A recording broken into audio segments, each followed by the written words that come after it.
I read these books, so you don't have to.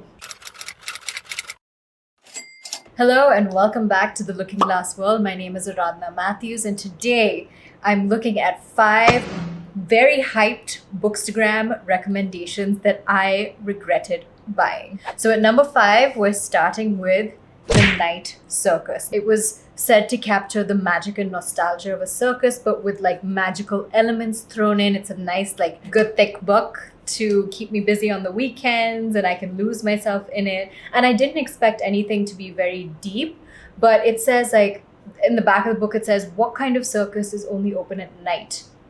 It arrives without warning, it is simply there, and it's all like very magical, and there's some mystery about it. There's life and death. There's like, I thought it was going to be like spooky, eerie, the whole magic thing, this mysterious circus.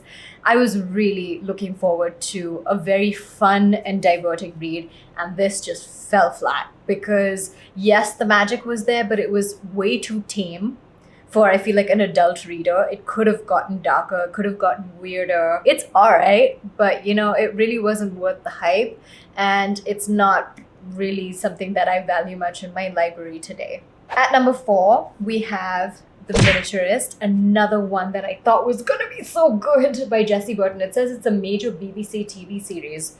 I haven't been able to find it, but I'd actually like to see how it turned out as a series, because again, this, like The Night Circus, this book has potential. It's one of those, like, it's a take on like a gothic read where somebody, like a woman, enters a strange house. Things are not as they seem. We know our gothic tropes by now, but the story of the house and the people within it start to get connected to these miniatures of the house and the people in it.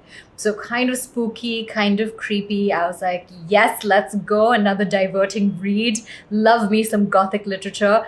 But again, fell flat. I honestly don't even remember the storyline of this one, and it wasn't that long ago when I read it. It was just very forgettable. There was supernatural, but I don't remember it being anything that really captured my attention, despite being a Sunday Times #1 bestseller. Instead of this, I would recommend Mexican Gothic, which I have mentioned in multiple videos, which had everything I was looking for in a modern Gothic trope. It was supernatural, it was weird, it was creepy, but in a fun way. Loved it, stayed up all night reading it. Is it very deep literature? No, but that's not what I was looking for. And I would definitely recommend that over this if you're looking for a modern take on a fun Gothic read. At number 3, we have a bit of a hot take here, but Ikigai. This happened to be one of my worst reads of 2023 if you've watched that video. And again, no hate to the people who love Ikigai, but for me, this book was so hyped. I was seeing it everywhere on Bookstagram. It's about the Japanese secret to a long and happy life. The back has this like fascinating diagram, and it's all scientific and whatnot. And the book was just a bunch of generic platitudes like have friends and get enough sleep and eat well and exercise. I mean, huge letdown. I definitely regretted spending time on this one. At number 2, we have Red, White, and Royal Blue. I feel bad for saying this because, again, I know how much people seem to love this. But here, look, it's not the worst, but it's a touch juvenile for me. It's this romance between the Prince of England and the son of America's president, who is a woman. Oh my God, mind-blowing feminism. I'm not sad about it being in the book. I'm sad that it is mind-blowing that a woman can be president in the US. That aside, it's this romance between these two, and they're like just 20, 21 or something like that, very young.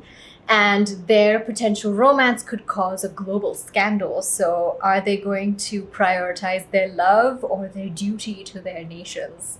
I'm sorry, I just can't find it in myself to take it seriously. So the sex stuff was pretty interesting, but other than that, nothing of substance that I really was like, people were like, oh my God, I love this book. But let me tell you, the movie, go watch the movie. It's equally juvenile, but those two boys, the chemistry is, they have nailed it. It was very entertaining to watch as like a rom-com kind of vibe, but refreshing because it wasn't the usual stereotypical crap I keep seeing in rom-coms because you have 2 dudes here. So nice. It was a fun watch. I would say my favorite is Alex over Henry, for those of us who have watched the movie. Let me know if you agree. Now, at number one, I feel like I've talked about this one a lot, but it bears repeating because a movie is going to come out based on this book very soon. And it ends with us. There are a lot of things that are problematic about this book, in my opinion, but I know that it is trying to address something that's very serious in the world of domestic abuse and toxic relationships, and why victims find themselves trapped or in fact go back to abusive relationships. But I don't know, the way it was executed, I did a whole rant on a day that I wasn't feeling too good. My eye was giving me trouble and I was in a crabby mood overall. So I was like, well, let's take it out on something. So that's where that video came from. But a lot of it holds true. I think that it could have been done a lot better. But again, Blake Lively is going to be playing Lily Bloom, the flower shop owner, in the movie. But let's see, maybe this will be one of those things that translates better as a film than a book.